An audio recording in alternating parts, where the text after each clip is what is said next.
It all comes back to something called a circadian rhythm. Everyone has one. This central clock system in the brain that basically told our body what hormones and neurotransmitters to release based on the time of the day. What's the worst offenders when it comes to blue light? Blue light in its natural form in the sun is good for us. Right. It's the cue that we're conditioned to wake up to every day. But the problem is it's in its artificial form. The blue light add-ons that just look like regular glasses, but they apparently are blocking blue light. They're not blocking the light, no, they're filtering it. So if you can still see the colour blue, it's not blocking it. It's as simple as that. Good point.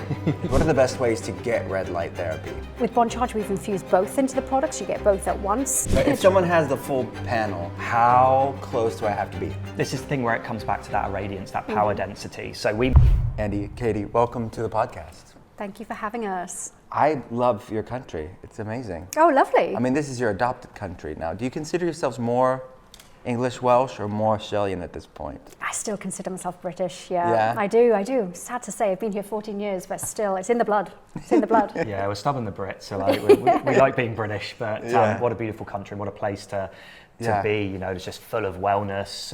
You know, you got beautiful weather, you got the sun all the time, which we know is super healthy for our hormones and general well-being. So yeah, blessed to be here, really blessed.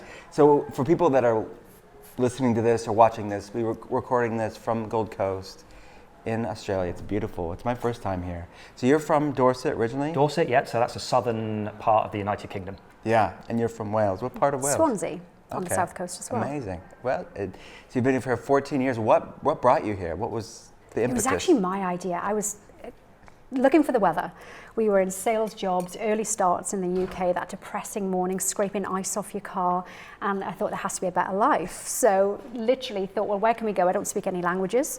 I'm stuck to the US, who don't take people that easily into their country. Yeah. Australia had the same queen at the time. I thought that's going to be so much easier, and it was. Literally within 2 weeks we were on a plane, moving here, now based here, new life. Yeah. So do you speak Welsh? I do. That's amazing. Is it Teach though? me, please. It's the most pointless language. It's not No, spoken the anywhere Celtic than languages Wales. are really important. Yeah. You should say something in Welsh. Do you want me to say the longest place name? Yes, can you please? Yeah. Yes, teach Okay, us. you ready? Teach us. Well. Llanfair, Pwllgwyn Gylchgelgerach, Gwyndraw, Llandes, Siliogo, Gogo. My God. See, no, that just right there is the commercial for why you need to know that. It's so important. I've been to the west part of Ireland, and that, like, it's a language. These languages are dying, right? They and are, less which and is less sad. people. I'm for keeping the heritage as much as you can. So who taught you? Was it just? I went to a Welsh school, so all of my education was done in the Welsh language. So maths was taught in Welsh, science taught in Welsh, geography, everything. So you could argue that English is a second language, really. Yeah. But I mean, it was in the UK, so. Do you think in Welsh or English? English now. Really? Used to be in Welsh. Okay. I think it's just been so far gone now. Yeah. Education was many years ago, so Yeah. it is more English now. I struggled when I went to uni because obviously a lot of the terminology I'd learned in Welsh, so trying to do like science and geography and things like that was difficult. Wow. I know, you wouldn't think it, would you, from the Fascinating. UK? Yeah, right. No, it's beautiful. You didn't think he'd come on The Art of Being Well and talk about. And talk about this, language. yeah, I know. Wasn't the It's start part I of was my- expecting. I love it. You do know any languages, Andy? No, unfortunately not.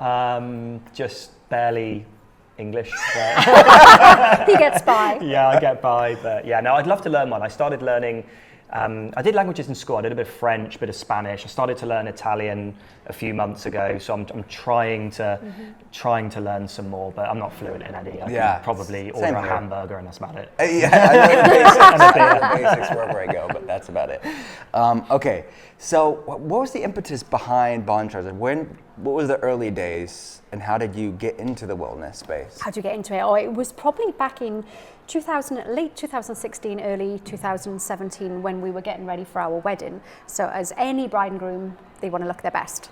So we were looking at what's the best diet to lose the weight. I had never even gone to a gym at that point, so I started working out and getting a PT. So that's kick-started our wellness journey.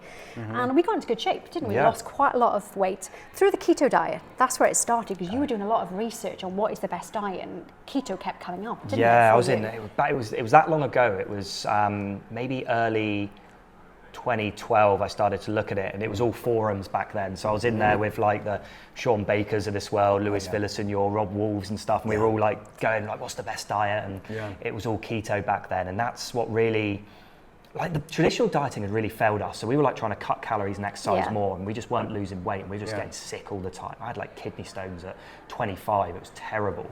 And it just so happened that when we tried keto for the 18 months leading up to the wedding, we weren't even counting calories, just losing the body fat. Looked amazing for the wedding. And then it was after that wedding, wasn't it, that we thought to ourselves, well, if we keep can the wellness journey going. if we can take matters into our own hand, do the research and understand how human biology works, how can we improve other areas of our being? And the big thing that I was suffering with was poor sleep. And there was this guy that always used to like swing by the forums in the day, and he wasn't really nutrition, but it was more light based, a guy called Dr. Jack Cruz. And he used to come in like a Tasmanian devil and shout at people and say, food's nothing, it's all light. And I was like, everyone was going, oh, Jack is crazy. And I was like, well, why is he saying this? I want to look into this. So then I like linked sleep with light through following some of his rants. And that was when we were like, oh, let's try some blue light glasses. Well, actually, it was me, wasn't it, that first tried that? You tried it, I was not getting on board that trend. Because do you remember them 8 years ago? They were full-on safety goggle things. Like, there's no way you could be seen out in public with them. They were not cool at all. Like something out of a lab experiment. But this one decided to wear them. Well, when they work, it's like, who cares about what they look like? I did care. And that was the thing, and hence, I guess, coming full circle to where the brand started. You fixed the problem. I was like, I'm not sitting in a restaurant wearing orange safety goggles. But also, they didn't work, because you were looking at the studies, and we were going, and we bought a very, very sort of basic spectrometer to test the glasses that were on the market, and they weren't blocking the frequencies that the studies were saying. Got it. So they weren't blocking 100% of the melatonin disrupting blue and green light, and we couldn't find a pair that were A, fashionable enough that I would wear them, and B, actually did what the science said they needed to do. So long story short, we had a bit of a Breaking Bad moment in our garage trying to tint lenses so that we could have a pair ourselves that were fashionable and actually worked. That was a bit of a struggle, wasn't it, trying to get those done? It didn't work very well, but I found an optics lab that took a chance to make them for us and put in some cool frames. Yeah, I think that's a great point, that there's so many things on the market that are maybe marketed well, but they don't they do everything that they say they do, or maybe not at all. It's just like really good branding. And that's a great point with blue light. If you're going to go and look like like that, and you fixed the fashionable part of it, and we'll kind of dig into that. But you want to make sure what you bought is doing what it's supposed to be doing, right? So for people that don't know, why is that important? And what we're talking about with the blue light blocking glasses, like why did you wear them?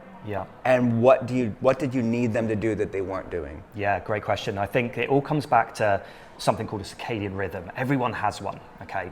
So we evolved hundreds of thousands, millions of years ago, with this central clock system in the brain that basically told our body what hormones and neurotransmitters to release based on the time of the day. So the way this clock system worked was light passed through the eyes, and the spectrum of light given off by the sun at any point during the day would tell the brain whether it's morning, afternoon, evening.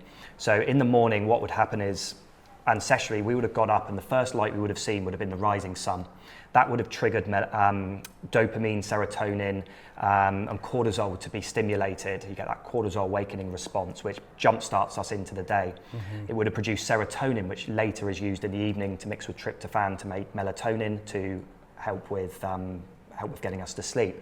Then as the sun set, that would send messages to the brain, to the clock system, to tell us, we can drop cortisol now, it's nighttime, it's time to sleep, let's start producing more melatonin. Now what we've done in the modern world is we're sat under artificial light that we're all around right now, and that's continually sending the message to this ancient clock system that it's perpetually daytime. So let's keep cortisol levels high, we don't need as much melatonin. So what these glasses do is you pop them on 2 to 3 hours before bed, and it filters out all of the melatonin disrupting blue and green light that's telling your clock system that it's daytime. So it allows you to still use amazing technology like your phone, your laptop, or your TV after dark, but it's creating this physiological darkness within inside us. So what the problem was with the glasses that were on the market was there was a study in one that came out by Thorpe et al. And they looked at this melanopsin disruption zone. So it wasn't melatonin, it was the blue light opsin receptors within the eyes that picked up blue light. And they found that any blue light and green light between 400 and 550 nanometers would impact the efficiency of melatonin production, which is our sleep hormone. It's like a bell curve. It sort of peaked at about 480 nanometers and then drops down to 550.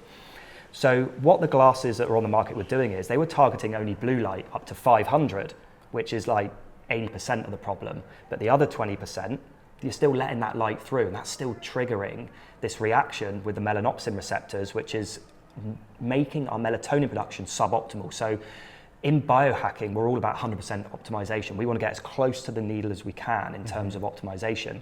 And the glasses on the market just weren't getting to that 100%. So we came up with this tinting method that blocked out 100% between 400 and 550 nanometers, which then solved that problem. Amazing. So when you tested it, it would block it entirely. Like you're not getting any of those 100% wavelengths. Yeah. Got it. And you kind of defined it, but blue light, what's the worst offenders when it comes to blue light, and why should people care? Because naturally, it's not bad, right? But it's in these kind of condensed, kind of set the record straight, I guess, around blue light. Either one of you. Yeah. It's that double-edged sword, isn't it? I think you're it is. It is a double-edged sword, because blue light in its natural form in the sun is good for us. Right. It's the cue that we're conditioned to wake up to every day, to gear us up, like Andy said, to have that cortisol awakening response. So in the sun, in nature, it's good for us. But the problem is it's in its artificial form after dark, when our body should be receiving darkness to produce melatonin. But more than that, even in artificial form, it's a lot stronger, a lot more powerful than it is in the sun, and that is really playing havoc, not just with our sleep, but also our eyesight, our skin, the way we feel, our mood. There's things like anxiety and depression that come as a result of constantly being wired from this high energy blue light. So in nature it's good, but it's the artificial source that we now are around way too often that's causing a lot of the issues. Yeah, isn't that the truth? And we'll get into that with EMF too today. Okay, so sticking with the red light, what's your recommendation for people wearing blue light blocking glasses? Is it, what's to get the most out of it? Should it be all day or when they're around screens? Absolutely not all day. In fact, I actually just had to stop someone outside that was wearing nighttime blue light blocking glasses around this venue right now, and I said, stop, it's going to disrupt your body clock, because during the day you need to receive blue light to know it's daytime, to know it's time to be awake and alert. So blue light blocking glasses, the ones that we just described now, that block 100% of that melatonin disrupting blue and green light, are best worn post sundown through to bed, or at least 2 to 3 hours before bed, depending on where you are in the world. Sundown might be quite early in the day, or it could be quite latest, but always 2 to 3 hours before bed, continuously. Once you've got them on, do not take them off, because there's a lot of studies showing even just that flash of blue light will kickstart the cortisol production and again those and are the disrupt deep, describe the color of it. They're almost red. Yeah. Dark orange red looking. So when people go and buy their prescription glasses, you'll see oftentimes the different vendors will say, well, you can add blue light blocking. They get them, but they're not yellow or orange at all. Correct. Are they really doing anything, the blue light add-ons that just look like regular glasses, but they apparently are blocking blue light? They're not blocking the light, no, they're filtering it. So they are good if you're at a computer all day and you just want to take that edge off, bring down the eye strain. Yeah, exactly that, but they're not blocking the blue light. They're not going to impact your sleep. If you can still see the color blue, it's not blocking it. It's as simple as that. Good point. It's as simple as that. Okay, so are there daytime and nighttime ones? What do you recommend? Absolutely. So the ones we were just talking about that you get from the optometrists, and we have them as well, called computer glasses, they're fine during the day to be worn indoors. Like I said, nature's fine. Embrace natural light, but if you are indoors at a computer or under harsh artificial lighting, then you can wear computer glasses, or the yellow lenses if you're slightly more sensitive. If you struggle with headaches and migraines and things like that, then the yellow lenses can be that little added extra for you. And then the orange, red, amber lenses are more for the evening. Great. Okay, so we talked about blue light. Let's talk about red light. People hear very commonly within the wellness space and beyond, and it's becoming more and more mainstream. They're seeing lots of talk about red light. What are we talking about? There's two different forms of red light. There's therapeutic and non-therapeutic. So from the non-therapeutic side, it's about circadian friendly lighting, so bulbs and lamps that don't emit a lot of blue light. So for instance, we've done a whole refit of Andrew Huberman's house and Rick Rubin's in Costa Rica with these bulbs that you screw in, and they give out only red light, so they put them on at night so that's not going to disrupt their body clock. There's lots of little body clocks in our skin, so wearing the glasses is one thing, but the body clocks will be affected by the ambient light in your house, so those bulbs are fantastic for that. Then you have therapeutic grade red light therapy. So these are in like red light face masks or the big panels that people put themselves in front of, or maybe they go into a salon and go in those beds that are just red light. And they give out visible red at around 630, 660 nanometers that targets the skin. It boosts fibroblast production, goes on to produce more collagen, reduces fine lines, wrinkles, great for the skin level. They also contain something called near infrared light, and that's an invisible frequency of light, usually around 850 nanometers. And that penetrates into the joints and into the muscles to help relieve muscle and joint pain. We can go into like how that works a bit later, it gets a bit more complicated. Then we have one other area of red light that people think is red light therapy but isn't, and that's far infrared light, and that's found in saunas. So that is used as a topical heating purpose. So it heats the body directly, helps you sweat, detoxify, purify, increase heart rate variability, things like that. That isn't red light therapy. So I guess in a nutshell, you've got circadian friendly lighting, which is devoid of blue light, red light bulbs. You've got the near infrared light and the red light, which is therapeutically helping boost ATP production at a cellular level, help with skin, muscle, joint pain. Then you've got saunas, which use far infrared light, which is used for heating, for relaxation of the muscles and sweating. Yeah, and the word red in far infrared is where the confusion kind of lies. It's technically not. So you talked about the different wavelengths. That's really important, because just because you see a red light, and it, again, marketed well maybe on the market, that nanometer wavelength is really important, right? Incredibly important. So it's the most studied frequency of light red, or the most studied color of light. But within those 4,000 peer-reviewed studies, about 450 double-blind placebo, which are the gold standard. And out of those 450 studies, the most commonly studied and most bioactive frequencies of the red typically are between 630 and 660, so it has to be within that banding. And it's the near-infrared light is between 800 and 880 nanometers for that near-infrared side. But then you can have that in a light bulb, for instance. You can have the red light at 650 in a light bulb with 660. But to coin it therapeutic, it has to be, the power density of that light has to be within sort of 50 plus milliwatts per centimeter squared. It's called a radiance. So you can buy, say, like a cheap panel from Amazon or a cheap face mask, but is the irradiance enough to really penetrate those cells and increase that ATP production? Probably not. It needs to be at that sort of mid-range, 50 milliwatts. Okay, so you mentioned stimulating the cells, increasing ATP. Is that the main mechanism, a mechanism of action? Yeah. Of how they're helping us? Yeah, so what happens in sort of layman's terms is when we're inflamed, and by inflamed, you could have something like chronic arthritis all the way down to we're sat under artificial light right now, and that's inflaming our mitochondria. Could even just be pollutants that are around in the atmosphere.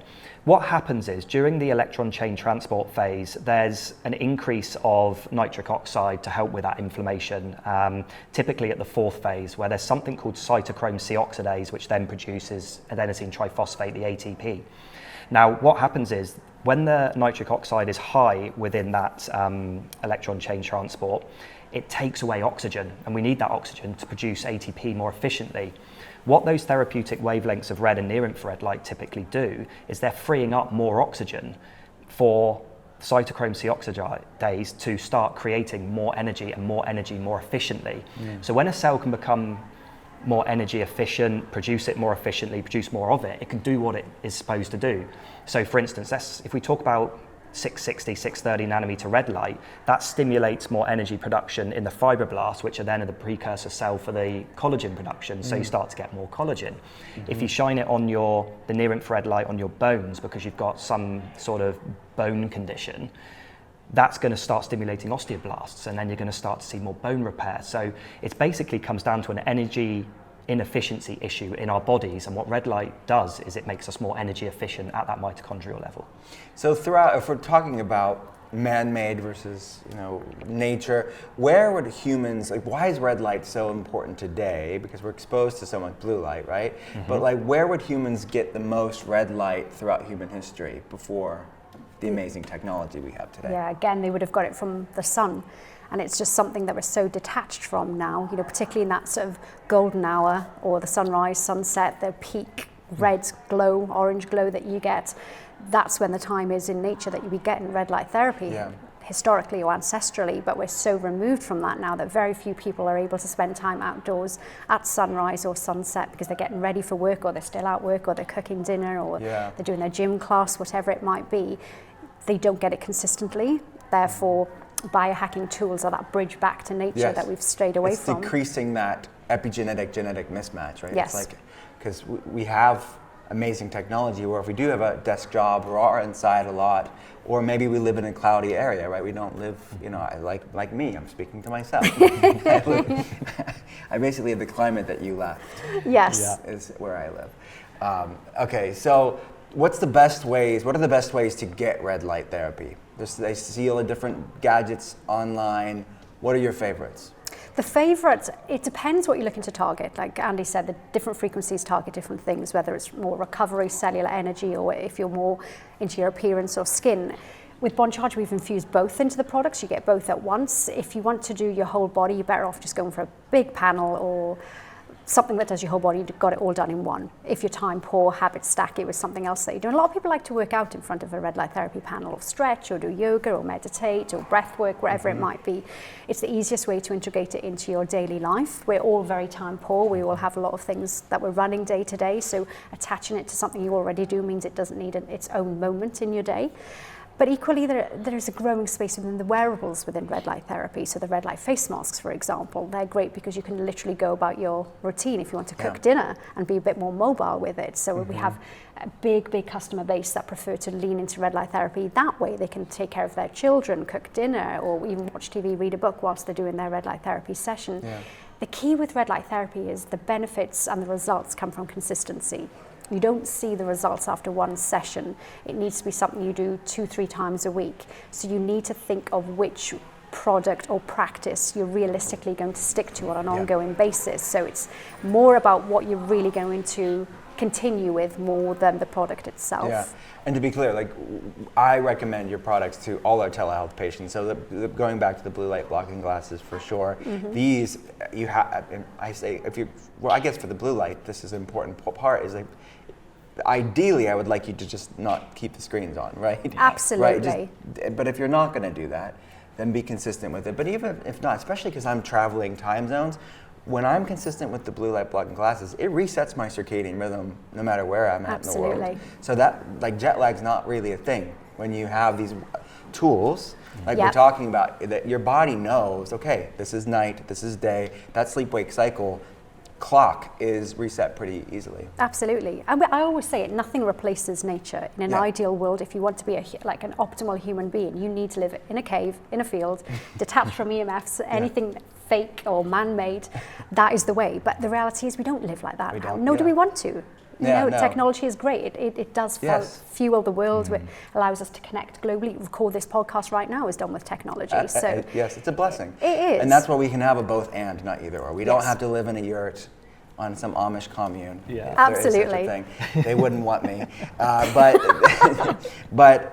we can live in a modern world, but really decrease that chasm between genetics and epigenetics. Absolutely, yeah, well said. And it's interesting as well, because we laughed about going living in a field somewhere, but we had a building biologist come to our place a couple of years ago, and she did the whole sort of EMF and water and mold and all that kind of testing, which is really important to us because we want our house to be a sanctuary and it to be biohacked. And she was telling us this story of someone that had this sort of hypersensitivity to EMF radiation, and she went and bought a plot of land somewhere in Western Australia where there was just no one else by, so she could just live there.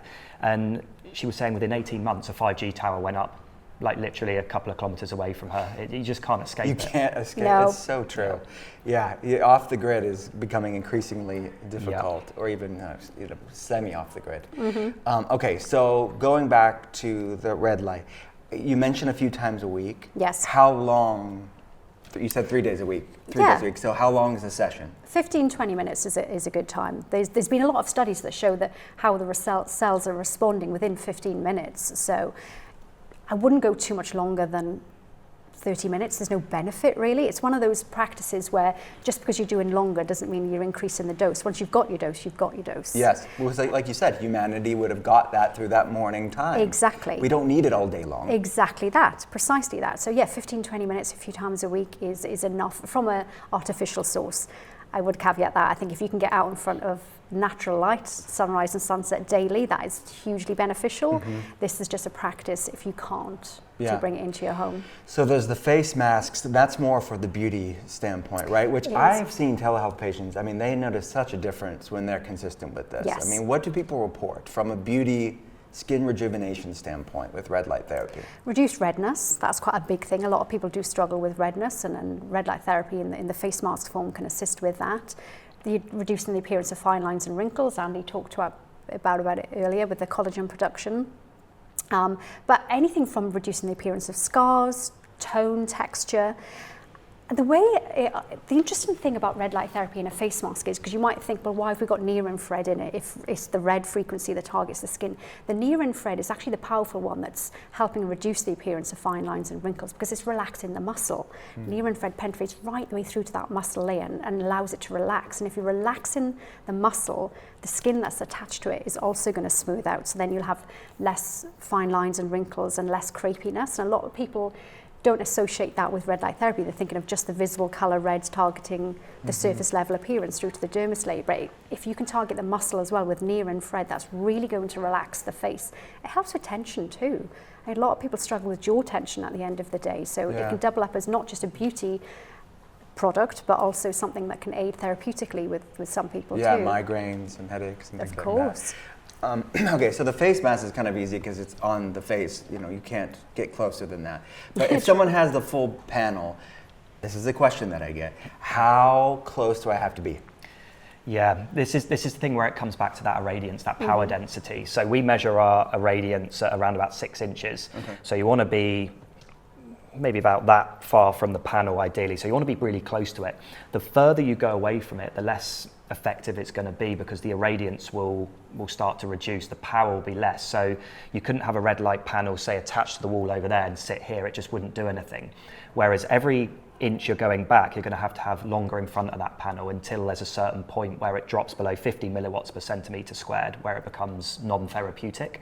So typically between 6 and 12 inches away is where you want to be for the most impactful session. Okay, and then the non-beauty benefits, you mentioned increasing the cellular energy, ATP. What are some of the benefits that people report with consistent use of a full body panel? Yeah. So we've had people with joint pain. So from like mild arthritis, sitting in front of that probably every day. It's, you know, Katie talked about 2 to 3 times a week from a more of a cosmetic standpoint. If you've actually got an ailment, you're going to want to be in front of it every day for 20 minutes.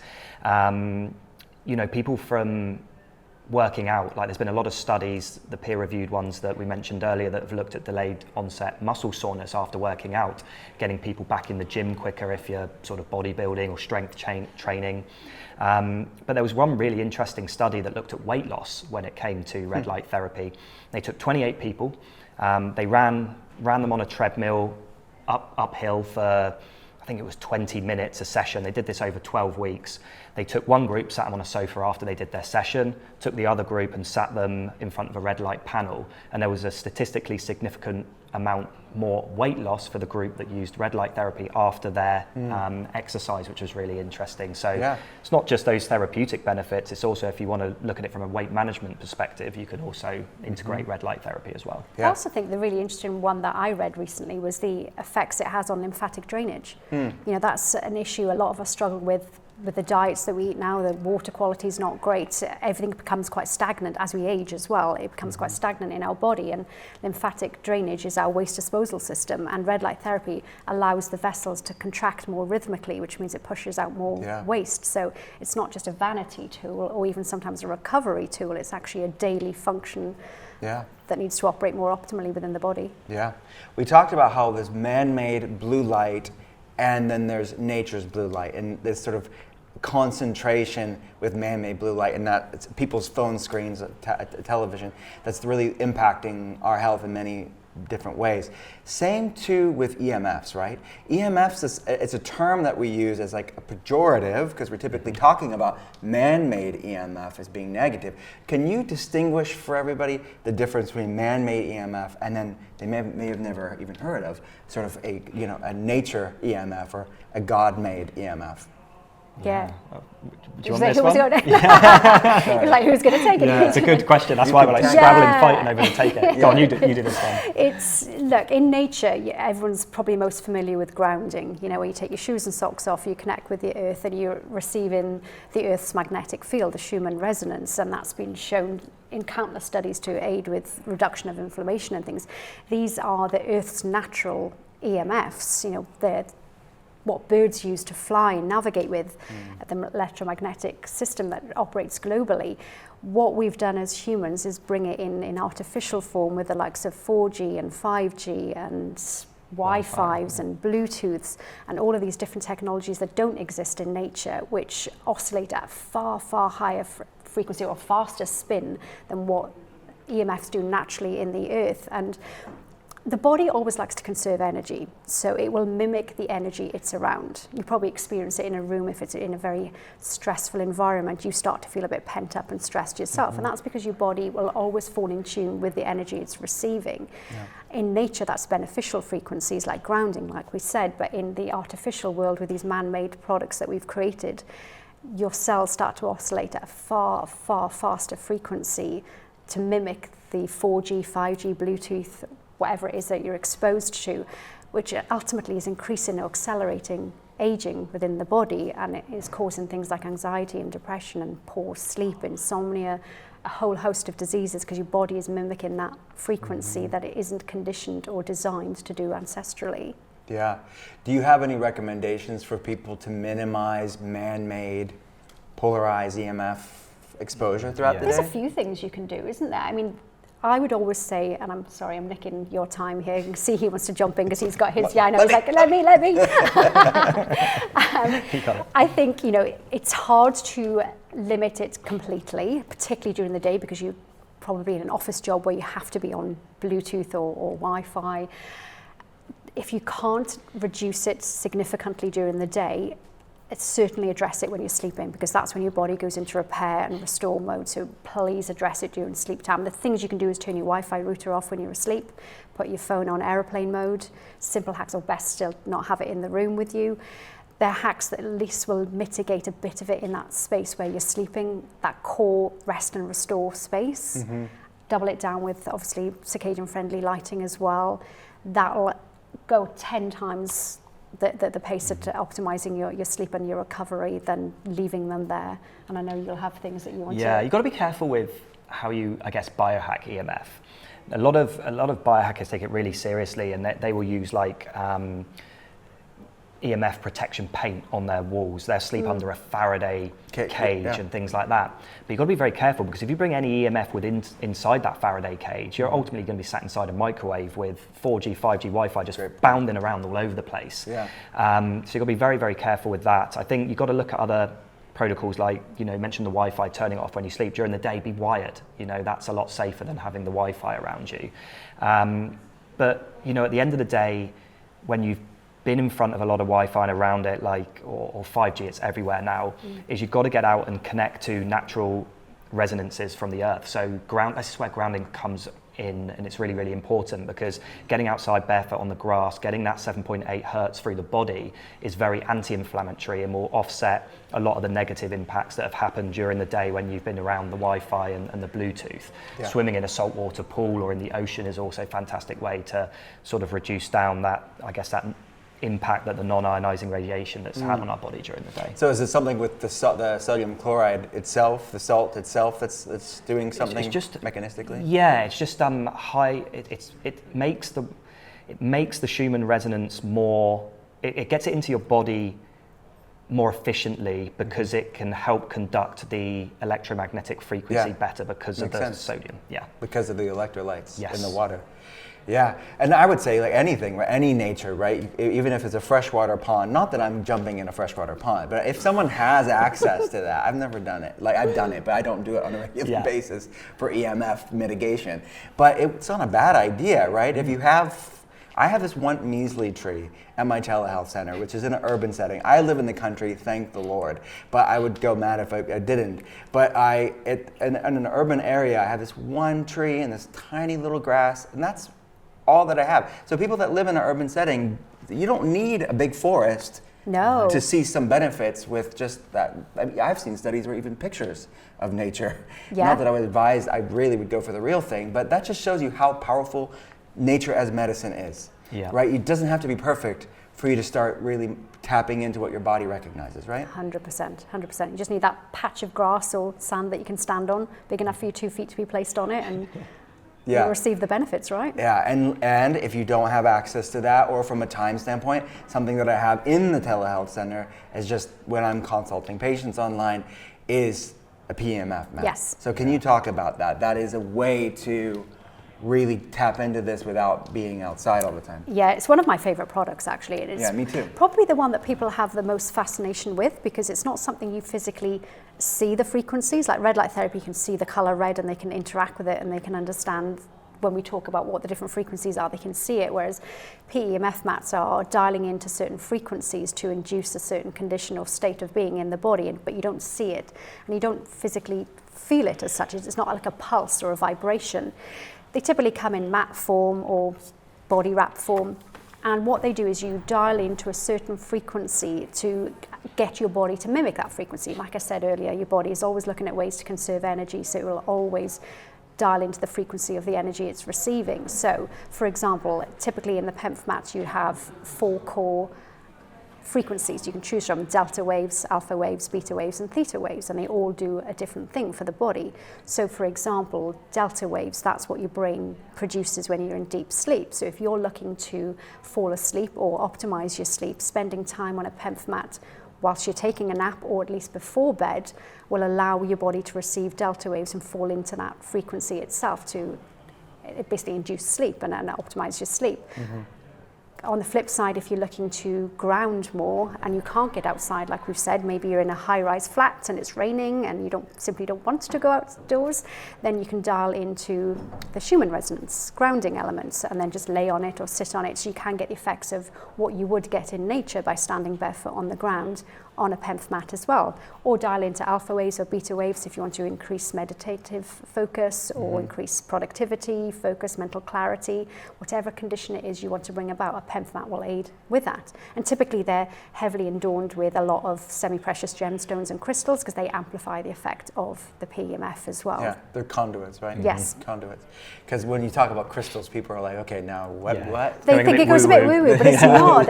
Woo-woo crystals, which is fine, no judgment, but I'm saying the use of this is quite different. It's very much conductive absolutely standpoint. Well, there's certain parts around the globe that have high quartz content in the soil, and those are very magnetic locations around the globe. So putting quartz crystals into a PEMF mat is amplifying that EMF. How long? What does a session look like to get the most benefits out of it? Again, about 20 minutes. Okay. It all comes down to that sweet spot. And I think the studies say the same with grounding is 20 minutes before you see the brain responding to it. It's that sort of sweet spot. Yeah, 20 minutes. I notice such a difference with the PEMF mats. And my team does too. Like, we all fight over it. Yeah. Who's going to sit down there and do it? I mean, can you do, because maybe this isn't good, so correct me if I'm wrong. I have to be on my laptop a lot. I'm in telehealth. I'm sitting on the PEMF mat with my laptop. Is that it is counterproductive, but I'm trying to habit stack as much as I can. 100%. I don't think anything is counterproductive if you're doing a positive practice to try and counteract a somewhat negative practice. Yeah, I feel good doing it. Absolutely. I don't know any randomized control trials with how much my laptop is canceling the PEMF, but to me it is a hack to kind of connect with that frequency of nature while I'm working. 100%. But you've said it right there. You feel good. And I think a lot of it comes down to intuition with wellness. You can have all these technologies, all these practices, but if they don't make you feel good, it might not be right for you. So if you're experiencing a positive result from it and you're happy doing it, you're enjoying it and you're feeling the benefits, then it's right for you. Yeah. I think sometimes don't always defaults to looking at the data. It's do you feel good? Well, I think that, and that's another point that I'm always talking about, is finding that grace and lightness within this world of, you want to call it biohacking or whatever, just humans living more like humans would have lived for thousands of years. Because I think sometimes we as humanity, and certainly this community that we're in, can overcorrect, right? They become so purists and zealots about things, and then they become orthorexic with food, or they become hypervigilant with everything, where they would think, me sitting there with a laptop, why are you even doing that? You're getting exposed to EMF. You can't live in a random BPA-free, EMF-free plastic bubble all day long. You have to live life. And stressing about this stuff isn't good for your health either. Of course it's not, exactly, because it's causing stress on the body, stressing about it. So the body's resilient. We're not these weak, paper-thin, fragile human beings. It's just our environment is stripping away at bits of it over the years. So it's not that we can't tolerate these things. We're just wanting to give it the optimal energy, like Andy was saying, with start red light moving therapy. the pendulum a bit. Exactly, so that we can tolerate the modern life that we now live in and want to live in. Yeah. Okay, so distinguish for me, there's the PEMF mats. I've been at different wellness clinics where they're very strong. It's almost like E-stim. They'll kind of shake you around a little bit, beat you up a little bit. And that's PEMF, which could be, some people love it, but it's very kind of uncomfortable for me.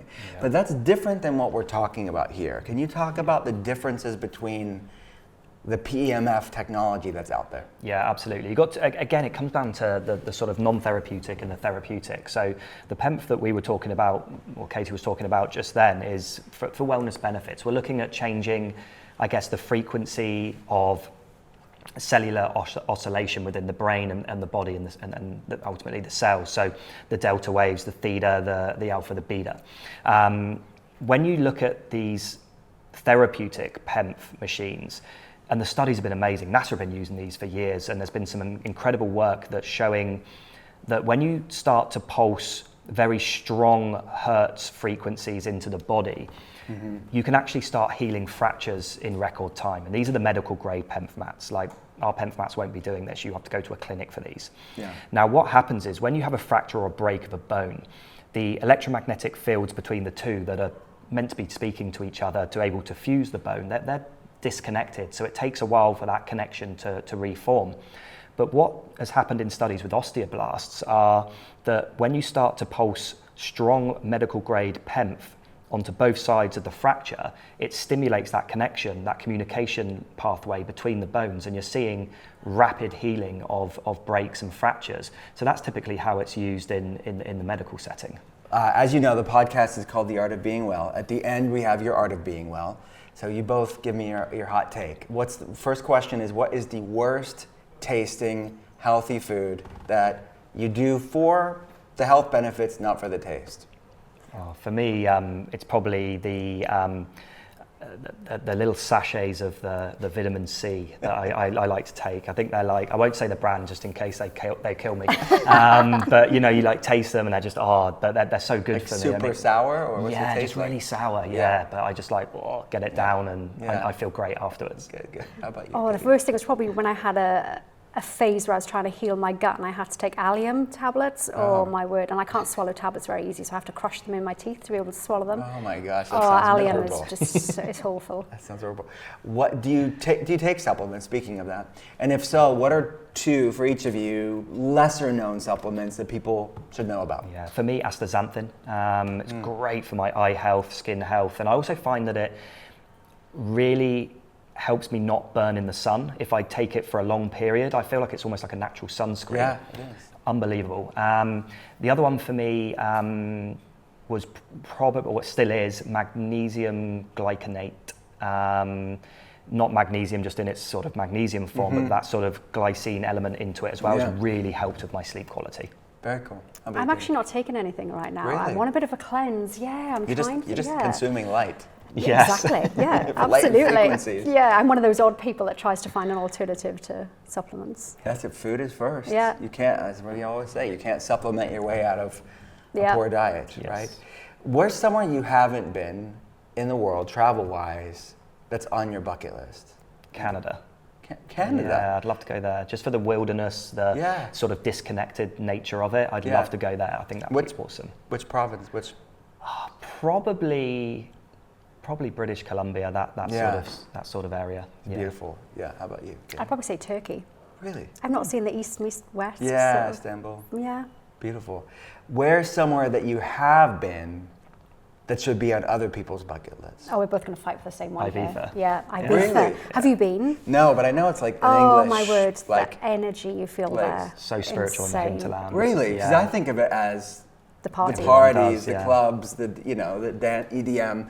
But no, that's not what you're talking about. It's a very, very small part in like San Antonio where the partying happens, but in the center you've got the highest quartz content in the world. It's incredibly grounding and spiritual. And there's also a place called Esvedra, which is the second most magnetic rock in the world, and it just crops out of the ocean. And the sort of tales have it that, I think it was like Homer's Odyssey or one of those, the sirens actually were living on that rock, and they would pull sailors into their death. And when you go round on a boat trip around Esvedra, all the instruments just spin rapidly because it's so magnetic. So a lot of spirituality happens there. Please go, it's incredible. Wow, yeah, you taught me something good there. I mean, that's amazing. Do go there. I just thought you were talking about clubs. Okay. Yeah.